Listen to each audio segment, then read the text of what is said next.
6번째 은사, 예언의 은사에 대해서 말씀을 드리겠습니다. 하나님께서 성도들에게 예언의 능력을 주시고 또 예언자로 삼으십니다. 예언이 뭡니까? 흔히 예언의 은사 그러면 점쟁이가 점치는 예언을 상상하는 분들이 있어요. 너는 잘 될 거다, 안 될 거다. 사적인 문제를 풀어주는, 여기 예언이라고 한 것은 그런 종류의 것은 아니에요. 하나님의 역사에 대한 전개가 어떻게 될 것인지, 또는 하나님 백성의 장래에 대해서 하나님이 말씀하신 내용들이죠. 우리가 성경에 예언자라는 이 호칭, 오히려 구약 성경에는 선지자라는 호칭이 더 많죠. 선지자라고 하는 건 먼저 아는 자라는 한문 글자인데요. 예언자, 선지자, 선견자 혹은 대언자, 이런 명칭들이 사용이 됩니다. 이 예언의 기능이 크게 보면 두 가지예요. 첫째는 문자 그대로 예언이죠. 미래에 일어날 일을 미리 말해주는 것. 그리고 또 한 가지 중요한 것은 대언입니다. 하나님의 말씀의 대변자죠. 말씀의 대언자. 그래서 이 예언과 대언, 이것이 이제 이 예언자의 두 가지 중요한 기능이에요. 첫째로 선지자는 예언자의 역할을 합니다. 예언자라는 것은 장차 일어날 일을 미리 말해주는 거죠.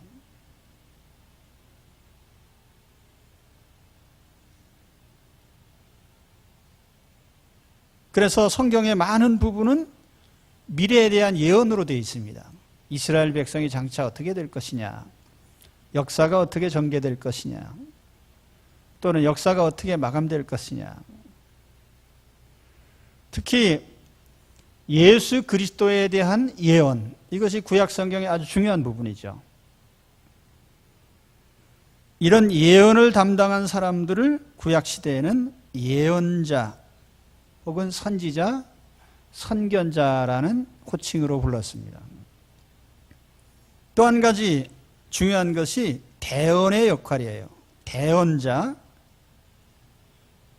하나님께서 말씀하실 때에 하나님의 말씀을 전하는 전달자들을 세우셨죠. 모세를 통해서 혹은 사무엘을 통해서, 이사야를 통해서 하나님의 말씀을 전하게 하셨어요.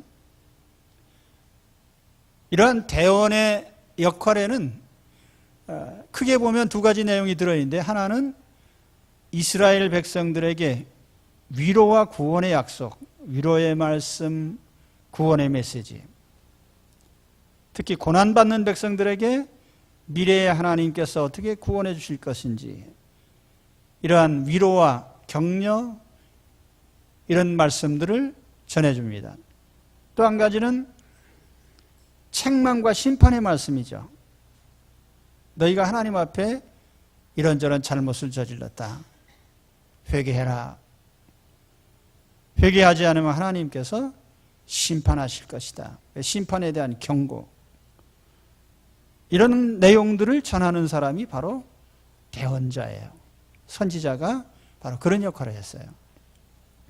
근데 대언이라고 하는 것이 그게 쉬운 일은 아니에요. 일반인들에게 하나님 말씀 전하는 거에 어렵지 않죠. 그러나 권력을 가진 왕에게, 힘을 가진 자에게 당신 잘못했습니다, 당신 고치시오, 이렇게 말하는 게 쉬운 게 아니거든요. 아무튼 예언이라고 하는, 또는 예언자, 선지자의 역할은 바로 이렇게 미래적인 일을 예언해 주는, 미리 말하는 예언자 혹은 하나님 말씀을 대신 전하는 대언자, 이런 역할을 우리가 선지자의 역할이라고 합니다. 오늘 말씀에 예언함 이렇게 명사형으로 되어 있는데 프로페테이아라고 되어 있고 헬라어에는 이 프로페테이아가 프로페테스라는 단어에서 왔습니다. 근데 프로페테스라는 말은 우리 영어로 할 때에 흔히 프로피트라는 말도 있고 프로핏이라는 말도 있습니다. 예언 혹은 예언자. 이 프로페테스라고 할 때 이 단어가 두 가지 단어가 합성된 말인데요. 프로라는 말과 팸이라는 말이 합쳐진 거예요. 프로라는 말은 영어로 하면 before, 앞에서 하는 뜻이고 팸이라는 말은 말한다는 뜻이에요. 그런데 이 프로라는 전치사가 두 가지 개념이 있습니다. 하나는 시간적 개념이에요. 그래서 영어의 before도 마찬가지죠. 시간적 개념과 장소적 개념이 있습니다.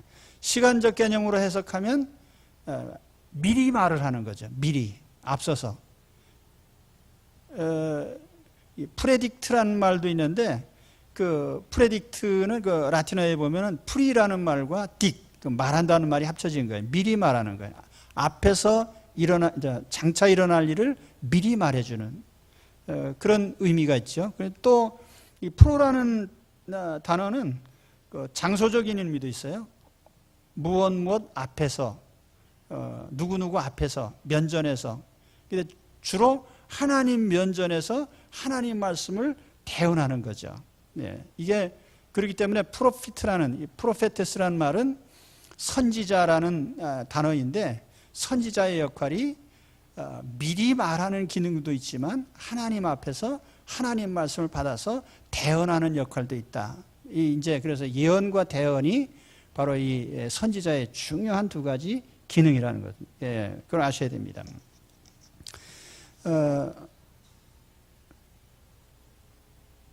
그럼 오늘 말씀에 나타난 여기 예언함이라는 것은 그럼 무엇을 의미하는 걸까요? 예언을 말하는 걸까요? 대언을 말하는 걸까요? 두 가지 개념이 다 들어 있습니다. 신약시대 우리 모든 성도들은 예언자이기도 하고 대언자이기도 해요. 왜냐하면 구약시대 선지자들은 사실 성경이 다 기록되지 않은 시대에 하나님의 메시지를 전한 사람들이에요. 그러니까 역사가 어떻게 전개될 것인지 하나님이 다 예언을 완성하지 않은 시대. 그러니까 선지자들의 말 한마디 한마디가 그대로 미래적 예언이 되는 거죠. 그렇죠? 이사야 선지자가 한 말들이 미래적 예언이 되는 거죠. 그런데 신약시대에 사는 우리는 요한계시록까지 다 계시가 완성된 시대에 살고 있어요. 우리는 하나님이 역사를 어떻게 전개하실 것인지 모든 예언을 이미 성경책을 들고 알고 있습니다. 그렇기 때문에 오늘 우리가 예언자라고 했을 때 우리의 예언은 그 성경이 되는 거죠. 그렇죠? 예.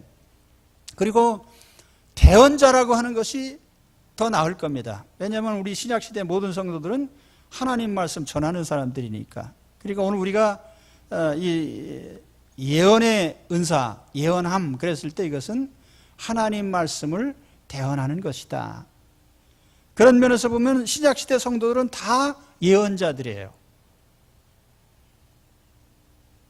우리는 다 예언자입니다. 예, 이걸 이제 오늘 알려드리는 거예요. 나는 우리 시대의 예언자다. 자, 따라합시다. 나는 예언자다. 또 나는 선지자다. 그렇습니까? 예. 저는 알려드리는 거예요, 그냥. 예. 나는 예언자고 선지자다. 제가 한 말이 아니에요. 성경에 증거가 있습니다.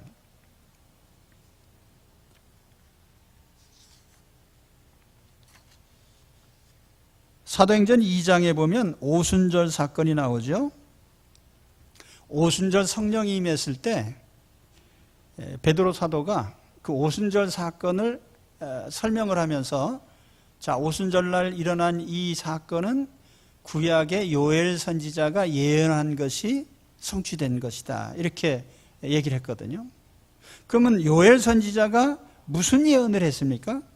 사도행전 2장 16절에서 18절까지 보면은 거기 이런 내용이 나옵니다. 이는 곧 선지자 요엘을 통하여 말씀하신 것이니 일러스되 하나님이 말씀하시기를 말세에 내가 내 영을 모든 육체에게 부어주리니 너희 자녀들은 예언할 것이요 너희 젊은이들은 환상을 보고 너희 늙은이들은 꿈을 꾸리라. 그때 내가 내 영을 내 남종과 여종들에게 부어주리니 그들이 예언할 것이요. 자, 그거 자세히 보세요. 거기 보시면은 내 영을 모든 육체에게 부어주겠다. 모든 신약시대 성도들에게 성령을 부어주십니다. 그리고 그 결과로 너희의 자녀들은 예언할 것이다. 그 예언을 하게 된다라고 말을 합니다. 성령 받은 결과가 예언을 한단 말이에요. 그 잠시 그 뒷절에 가서 보면은 그 구절이 다시 나옵니다. 그때 내가 내 영을 내 남종과 여종들에게 부어주리니 그들이 예언할 것이요. 그러니까 오순절날 성령 받고 하나님의 백성들이 하게 된 일이 뭐냐면 예언을 하게 된단 말이에요. 그러니까 오늘 우리가 다 예언하게 된 거죠. 그렇죠? 예, 그런데 다시 사도행전 2장에 보면 실제로 오순절날 성령 받은 사람들이 다 예언을 했습니까? 약간 좀 방향이 달라요. 사도행전 2장 1절에서 4절을 다시 보시면 오순절날이 이미 이름에 그들이 다 같이 한 곳에 모였더니 호련히 하늘로부터 급하고 강한 바람 같은 소리가 있어 그들이 앉은 온 집에 가득하며 마치 불의 혀같이 갈라지는 것들이 그들에게 보여 각 사람 위에 하나씩 임하여 있더니 그들이 다 성령의 충만함을 받고 성령이 말하게 하심을 따라 다른 언어들로 말하기를 시작하니라. 자, 근데 이 말씀에 보면 오순절 성령을 받은 성도들은 무엇을 했어요? 예. 사도행전 2장 4절에 성령 받은 사람들이 자, 요엘 선지자가 예언한 대로 다 예언을 했습니까? 실제로 2장 4절에는 뭘 했다고 합니까? 다른 언어들로 말을 했다. 그러면 자, 구약의 요엘 선지자는 예언을 하게 된다고 했는데 오순절날 성도들은 다른 언어로 말을 했어요. 근데 그 다른 언어로 말한 그 말의 내용이 뭐냐? 복음이에요. 복음 전하는 것을 각 언어로 복음을 전했다 그 말이에요. 그렇다고 하면은 여기에 요엘이 말한 예언은 신약 시대에 보면은 복음의 대언이 되는 거죠. 그렇죠? 그 역할을 오늘 우리가 하게 됐단 말이에요. 신약 시대 모든 성도들이. 믿으십니까? 자, 다시 한번 고린도전서 14장으로 가서 보면은 14장에 바울이 특별히 두 가지 은사에 대해서 설명을 합니다. 방언과 예언. 그런데 이때 그 방언은 사도행전 2장에 나오는 방언과 전혀 다른 방언이에요. 사도행전 2장에 나오는 방언은 다른 언어입니다. 외국어예요, 외국어. 오순절날 받은 방언의 은사는 다 외국어입니다. 외국어로 복음을 전한 거예요. 여러 지역 출신 사람들에게 각 지역 말로 복음을 전했단 말이에요. 그러니까 듣는 사람들이 우리는 여기저기서 몰려왔는데 어떻게 우리 각 지역 출신의 말로 저 복음을 듣게 되냐? 그러면서 이상하게 생각했거든요. 그죠? 근데 고린도전서 14장에 나오는 방언은요, 그거는 외국어가 아니에요.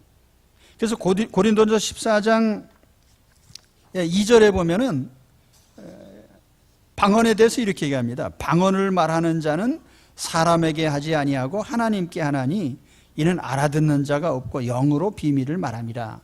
그래서 고린도전서 12장 이후에 나오는 이 방언은 사람이 알아듣지 못한 말이에요. 신령한 말, 하나님만 알아들으신 말. 근데 고린도전서 14장에서 바울이 이런 종류의 알아듣지 못하는 방언보다는 예언의 은사를 받는 것이 좋겠다. 예언하는 것이 좋겠다. 이런 말을 했거든요. 그러니까 고린도전서 14장은 방언보다는 예언이 훨씬 더 유익하다라는 말을 하려고 한 겁니다. 근데 그때 그 예언이라고 하는 것이 뭐냐? 고린도전서 14장 24절에 그러나 다 예언을 하면 믿지 아니하는 자들이나 알지 못하는 자들이 들어와서 모든 사람에게 책망을 들으며 모든 사람에게 판단을 받고 그 마음에 숨은 일들이 드러나게 되므로 엎드려 하나님께 경배하며 하나님이 참으로 너희 가운데 계신다 전파하리라.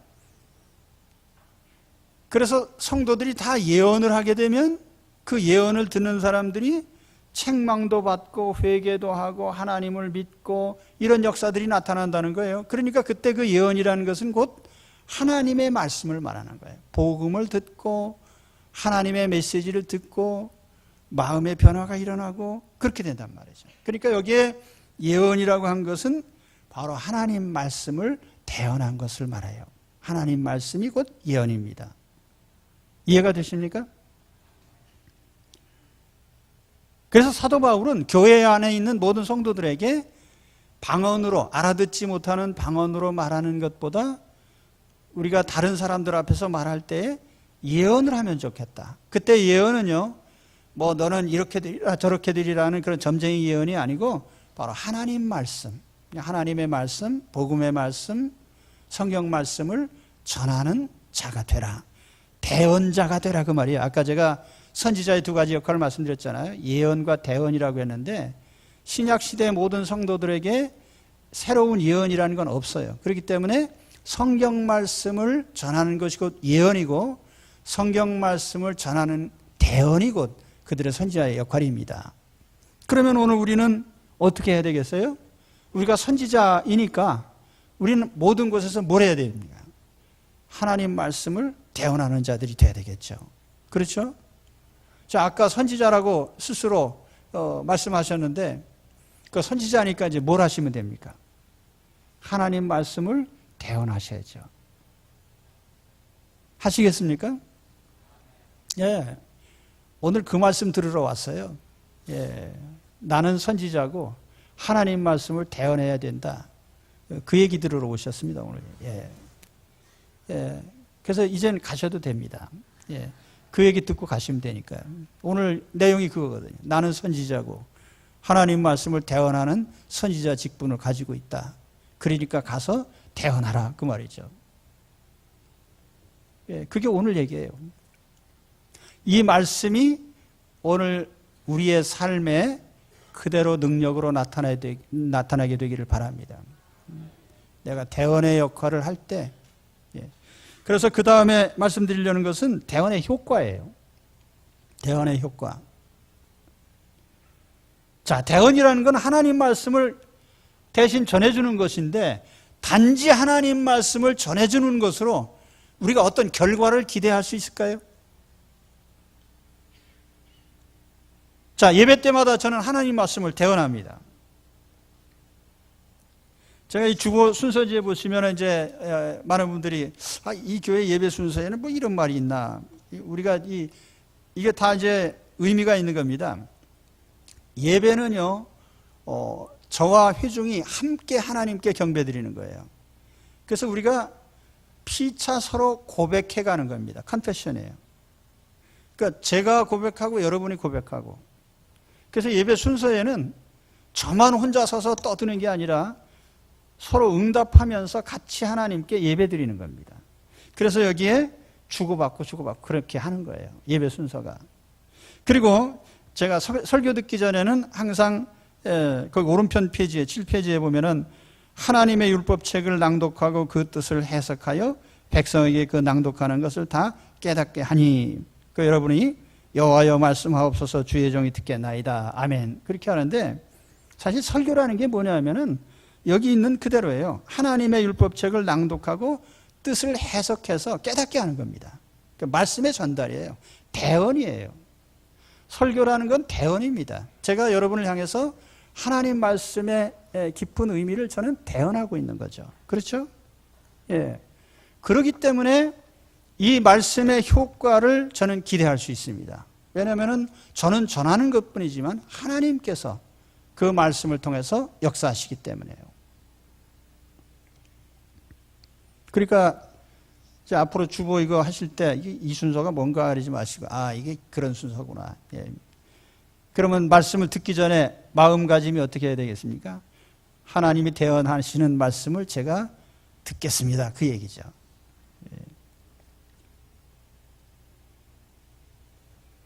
그런데 아무튼 하나님의 말씀을 단지 그냥 전해주기만 하는데 그 결과가 있을까? 사람이 변화되겠습니까? 말씀만 전하는데 회개 역사가 일어날까요? 말씀만 전해주는데 생각이 바뀔까요? 사고방식이 바뀌고 가치관이 바뀌고 사람이 변할까요? 내가 단지 하나님 말씀을 전달해 주는 것뿐인데 거기에 병고침의 역사가 일어날까요? 귀신이 쫓겨갈까요? 어떻습니까? 기대할 수 있습니까? 그렇죠. 왜냐하면 하나님께서 그 말씀 속에 하나님이 역사하시기 때문이에요. 예. 그래서 우리가 강단에서 말씀을 전할 때에는요, 인간적인 소리를 하면 안 되는 거예요. 하나님 말씀만 전하면 됩니다. 그러면 역사가 일어나요. 에스겔 37장에 보면 어느 날 에스겔 선지자가 하나님께 이끌림을 받아서 어느 골짜기로 갔습니다. 그랬더니 골짜기에 해골이 가득해. 해골, 마른 뼈들, 사람 죽은 뼈 있잖아요.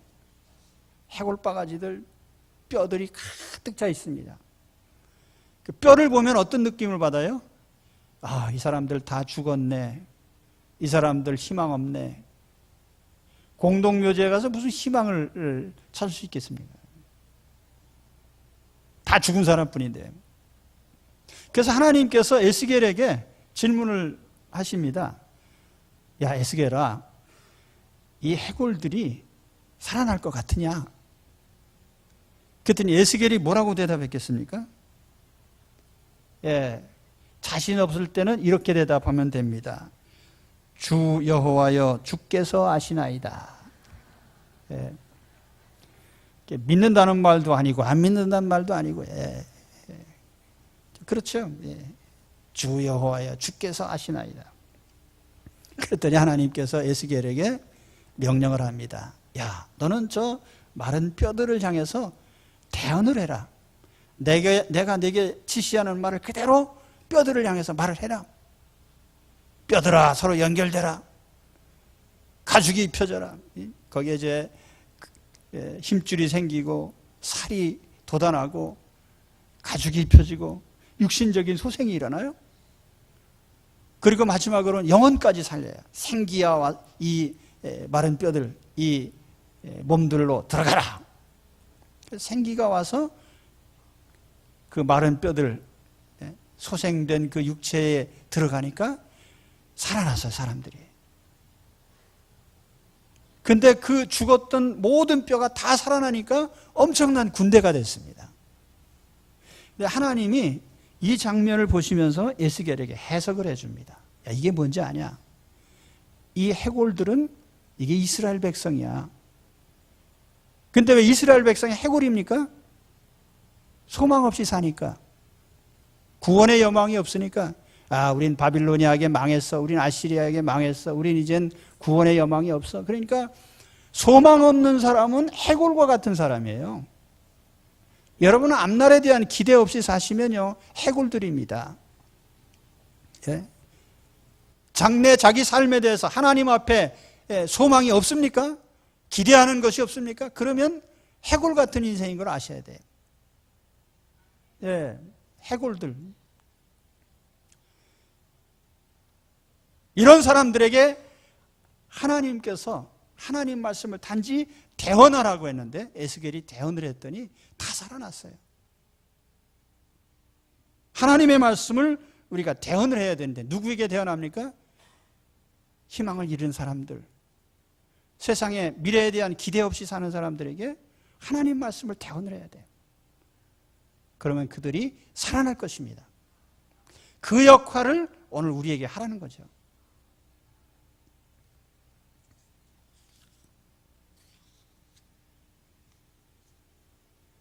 사도 바울은 예언의 은사에 대해서 이렇게 얘기를 했습니다. 고린도전서 14장 24절, 아까 읽은 말씀인데요. 그러나 다 예언을 하면 믿지 아니하는 자들이나 알지 못하는 자들이 들어와서 모든 사람에게 책망을 들으며 모든 사람에게 판단을 받고, 여기 이제 이 말씀 중에 다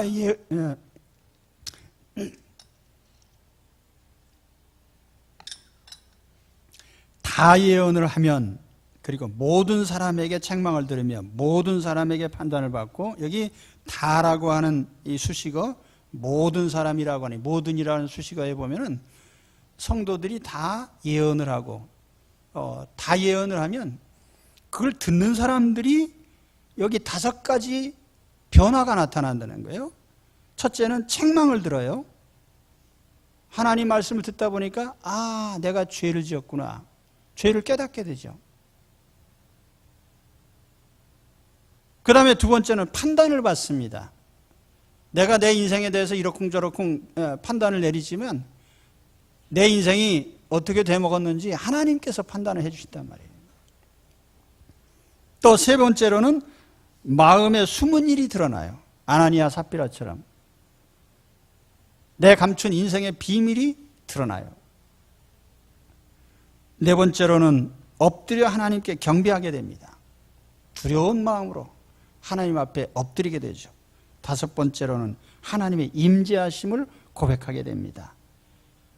하나님이 참으로 너희 가운데 계신다, 그렇게 된다는 거죠. 그죠? 모든 사람들에게 책망을 들으며 판단을 받고 마음에 숨은 일들이 드러나고 엎드려 하나님께 경배하고 하나님이 참으로 너희 가운데 계신다, 이렇게 된다는 거예요. 어떻게 할 때요? 하나님 말씀을 대언하게 될 때 이런 역사들이 사람에게서 나타난단 말이에요. 할렐루야. 그래서 성령의 역사는 하나님의 말씀을 통해서 나타납니다.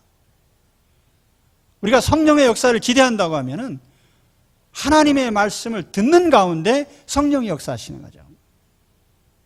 베드로 사도가 하나님 말씀을 전할 때 듣는 고넬료 가족에게 성령이 임하셨습니다. 베드로 사도의 말씀을 들을 때 듣는 사람들의 마음이 찔렸어요. 우리가 어찌할꼬. 주님께서 말씀을 풀어주실 때 엠마오로 가는 제자들의 마음이 뜨거워졌습니다. 주께서 말씀을 풀어주실 때 우리 마음이 뜨거워지지 않았냐. 마음의 감동, 변화, 하나님의 말씀을 들을 때에 나타나는 변화입니다. 그렇기 때문에 우리는 이 하나님 말씀의 효능을 믿어야 돼요. 단지 대언만 해도 얼마든지 인생의 엄청난 결과들을 가져올 수 있습니다. 우리는 하나님 말씀을 믿어야 돼요. 저는 지금까지 셰익스피어의 그 명작을 읽다가 감동받아서 하나님 자녀가 된 사람 난 본 적이 없어요. 드라마 보다가 그냥 눈물 흘리고 야, 예수 믿어야지 그렇게 한 사람 본 적이 없다고는 아니에요. 예.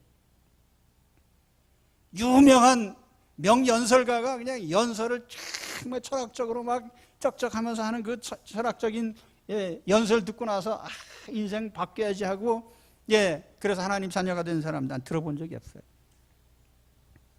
오직 하나님의 말씀을 들을 때에 우리는 변화를 기대할 수 있습니다. 거듭납니다. 회개합니다. 기적이 일어나요. 죽은 영혼이 살아나고 귀신이 쫓겨갑니다. 치유의 역사가 일어납니다. 그래서 우리는 하나님 말씀을 전하는 자가 되어야 되는 거죠. 말씀의 대언자가 되어야 되는 거예요. 그거 우리가 선지자의 역할이에요. 자, 그러면 이제 마지막으로 내가 그러면 어디서 선지자 역할을 해야 되나? 하나님이 지정해 주신 선지자의 자리가 있어요. 여러분, 내가 선지자라고 했는데 내가 선지자 역할을 해야 될 때가 어디입니까?